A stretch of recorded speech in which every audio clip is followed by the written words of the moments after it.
दोस्तों, निधि और पवन दोनों उत्तर प्रदेश के एक छोटे से जिले के रहने वाले थे।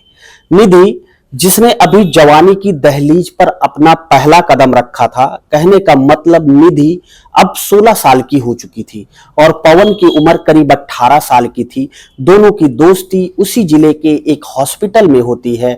चूंकि निधि अपने पिताजी को स्वास्थ्य में उसके कुछ दिक्कत चल रही थी, उसके पिताजी को वो दिखाने अपने पिताजी को हॉस्पिटल में लाई थी और पवन भी अपने पिताजी को दिखाने हॉस्पिटल में लाया था।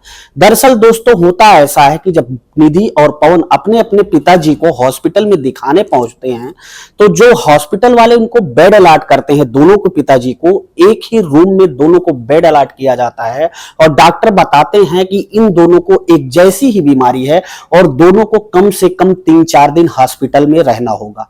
ऐसे में निधि और पवन जब देखते हैं कि पवन देखता है कि उनके सामने एक बेड लगा है जिस पर एक बुजुर्ग लेटे हुए हैं, तो वो निधि से कुछ देर तो देखता है, क्योंकि निधि उसके लिए अनजान थी और पवन भी निधि के लिए अनजान था। लेकिन दोनों धीरे धीरे एक दूसरे से बातें करने लगते हैं, क्योंकि 3 दिन एक साथ ही रहना था। डॉक्टर दोनों को बताते हैं कि आप को इसी कमरे में रहना है। अब दोनों एक दूसरे से बातें करने लगते हैं। बातें करते करते दोनों एक दूसरे का कुशल क्षेम पूछते हैं और पूछते हैं कि तुम कहाँ की रहने वाली हो। निधि जिस गांव का नाम बताती है, दरअसल वो गांव पवन के गांव के जस्ट बगल ही था। दोनों एक दूसरे को अब जानने पहचानने लगे थे। अब जो पवन था वो निधि से कहता है कि निधि, तुम देखने में बहुत खूबसूरत हो, तुम्हारे घर में और कौन कौन है। तब निधि पवन को बताती है कि दरअसल उसकी एक बड़ी बहन है जिसकी अभी करीब 3 साल पहले उसके माता पिताजी ने शादी की थी, लेकिन अब उसकी बड़ी बहन का तलाक हो चुका है जिसका नाम नीलम है और नीलम के एक छोटा भाई भी है जो कि इन दोनों से छोटा है और पिताजी उनके खेती किसानी का काम करते हैं। दोनों अब ऐसे ही रोज बैठकर एक दूसरे से पारिवारिक बातें करने लगते हैं और दोस्तों 3 दिन का वक्त गुजर जाता है। 3 दिन का वक्त जब गुजर जाता है, निधि और पवन के पिताजी उस हॉस्पिटल से डिस्चार्ज कर दिए जाते हैं।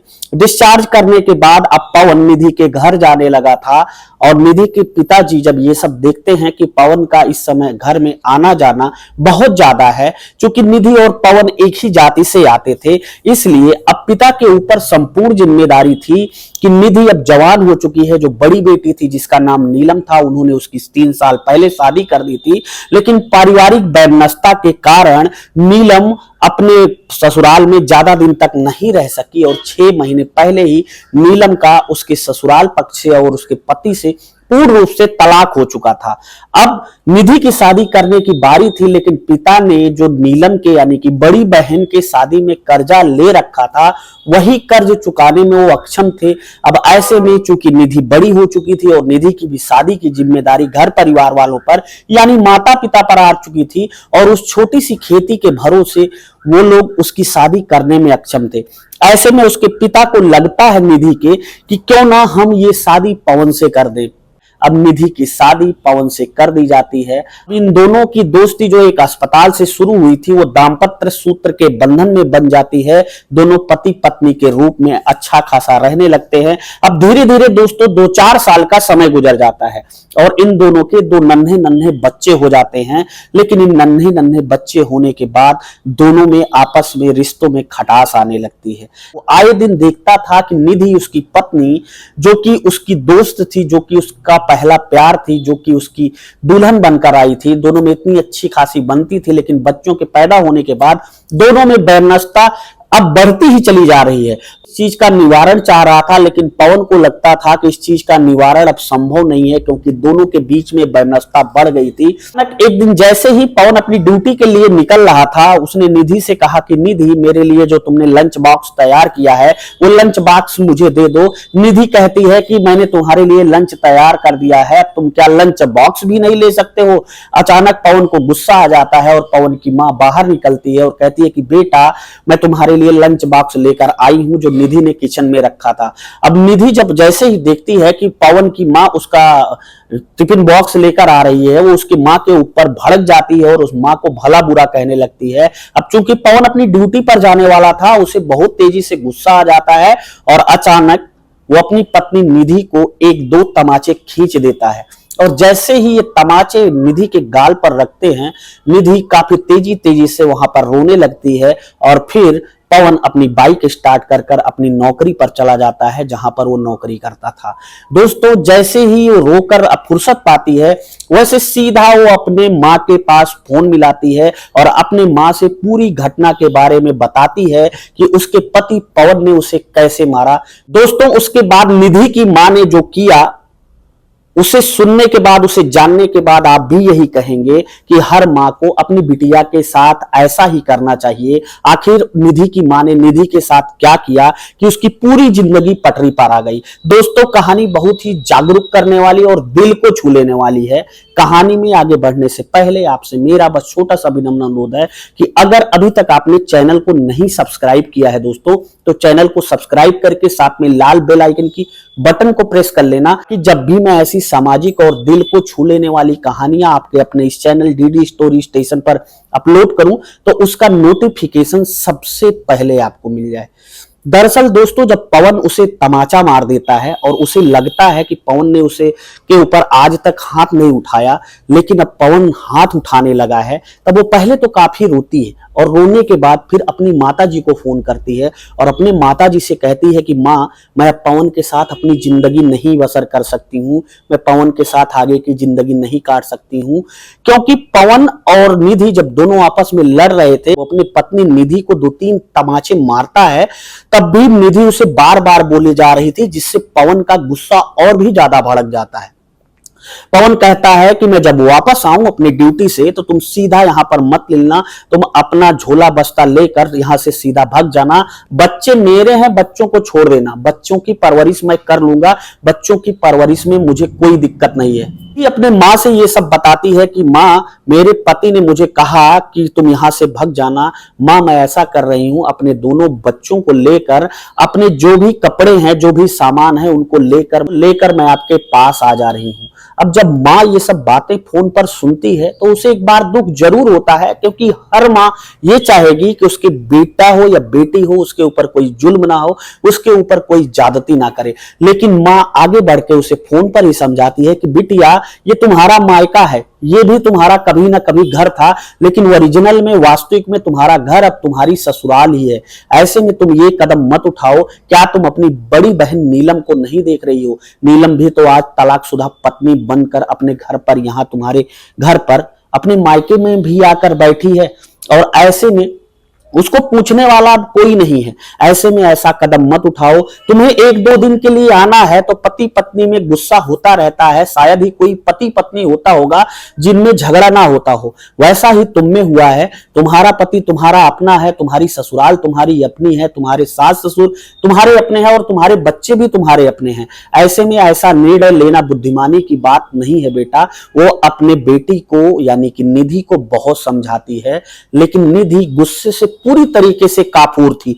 निधि को अब समझ में नहीं आ रहा था कि उसकी माँ जो कह रही है वो वास्तव में वही सही कह रही है या फिर उसकी माँ उसे अब अपने पास रखना नहीं चाहती है। निधि काफी हैरान परेशान होती है और उसके दिमाग में एक ही चीज गूंज रही थी, पवन की वो बात है कि जब मैं ड्यूटी से वापस आऊं तो तुम यहां पर मत मिलना। अब वो सोचती है कि मैं क्या करूं। उसके बाद अपनी माँ से कहती है कि माँ आप कह रही थी कि आप प्रयागराज के मेले में महाकुंभ लगा है वहां जाने वाली हो, तो उसकी माँ कहती है कि हाँ बेटा मैं जाने वाली हूं, लेकिन मैं 3-4 दिन बाद प्रयागराज के महाकुंभ में स्नान करने जाऊंगी। ऐसे में वो अपने पति को एक फोन करती है और कहती है मैं घर से जा रही हूं, अब मैं गंगा स्नान करने महाकुंभ में और मैं वापस नहीं आऊंगी। अब उसका पति जब ये सब सुनता है तो वो जानता है कि प्रयागराज उसके बगल का ही जिला है, तो वो जाएगी तो वापस आ जाएगी। इसलिए पवन उससे कहता है कि तुम्हें जहां जाना हो चली जाओ, मैं तुम्हारे इस डर से, मैं तुम्हारे इस धमकी से नहीं डरने वाला हूं। तुम अगर प्रयाग जाना है तो तुम प्रयाग चली जाओ। वो अपने दोनों बच्चों को लेती है, अपना बिस्तर अपना सब कुछ पैक करती है और सीधा प्रयागराज के महाकुंभ में स्नान करने पहुंच जाती है। जब वो स्नान करने पहुंचती है तो उसके मन में बहुत सारे ख्याल आते हैं और उन ख्यालों में सबसे बड़ा ख्याल था उसके पति ने जो कहा था कि तुम मुझे अपना चेहरा मत दिखाना, तुम मेरे पास मत आना। यही सब सोचकर वो अपने बच्चों को लेकर उस भीड़ भाड़ वाली जगह में स्नान करने के लिए घाट ढूंढती है कि कहीं पर घाट मिल जाए जहां पर ज्यादा भीड़ ना हो, पर मैं इन बच्चों के साथ आराम से स्नान कर लूं। यही सोचकर वो आगे बढ़ती ही रहती है कि अचानक उसकी नजर एक साधु पर पड़ती है जो साधु 3-4 महिलाओं से घिरा हुआ था और कई महिलाएं उससे बात कर रही थी। महिला उस साधु से पूछ रही थी कि हमें अपने पति के साथ वही समस्या बता रही थी जो निधि की समस्या थी, और निधि फिर ठठक जाती है, वहां पर रुककर उस साधु की बातों को ध्यान से सुनने लगती है। साधु कह रहा था कि अगर आप स्नान करने आई हो तो अपने पति के साथ आपको स्नान करने आना था, ऐसा आपको बिल्कुल नहीं करना था। अगर आपके पति यहाँ पर नहीं है तो आपका ये स्नान पूर्ण रूप से पूरा नहीं माना जाएगा। अब निधि भी वहीं पर रुक जाती है और देखती है कि साधु बाबा से कई लोग इस तरीके की बातें कर रहे हैं। अब निधि अपना पूरा सारा कुछ, पूरी पिछली कहानी निधि उस साधु बाबा को बताती है। साधु बाबा कहते हैं कि बेटा देखो, ऐसा है जीवन में कोई ऐसा नहीं है जिसमें पति पत्नी में आए दिन झगड़ा ना होता हो, सभी के बीच होता है।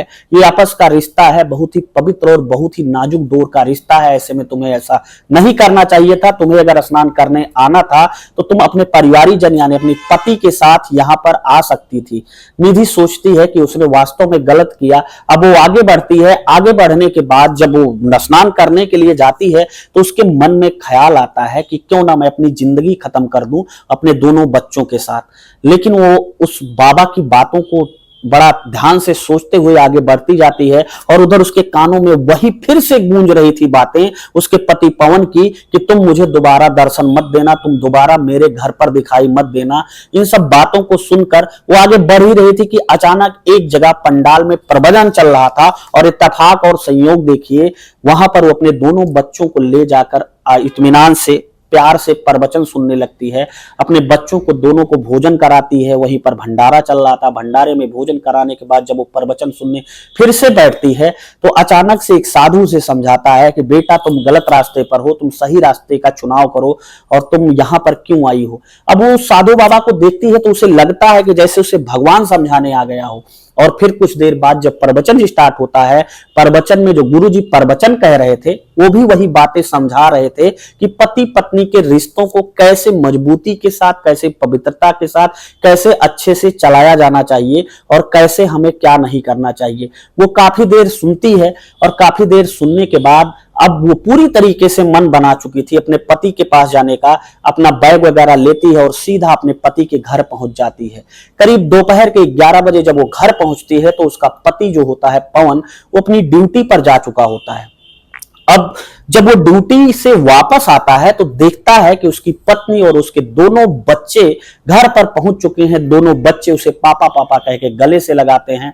पूरे दिन की थकान पवन की मिट जाती है जब उसके दोनों बच्चे उसे गले से लगाते हैं। फूला नहीं समाता है पवन अब अपनी पत्नी के सामने जैसे ही पड़ता है उससे नजरें फेर लेता है उसकी पत्नी, लेकिन उससे नजरें नहीं फेरती है। उसके लिए चाय बना कर लाती है। पवन जब ये देखता है कि उसकी पत्नी निधि अब उसके लिए चाय बना कर लाई है, तब वो मन ही मन सोचने लगता है कि हो सकता है ये स्नान करके आई हो, कुंभ में अपना पाप धुल के आई हो, इसलिए इसका पाप खत्म हो गया हो सकता है किसी अच्छे आदमी से इसकी मुलाकात हो, कम से कम इसको चलो कुछ तो बुद्धि आ गई हो। और इधर निधि ये सोच रही थी कि नहीं, मुझे अब किसी प्रकार से अपने पति के साथ ज्यादती, जोर जबरदस्ती या गलत कोई काम नहीं करना है, ना ही मैं झगड़ा लड़ाई करूंगी। वो कुंभ में स्नान के बाद पूरी तरीके से प्रण लेकर आई थी।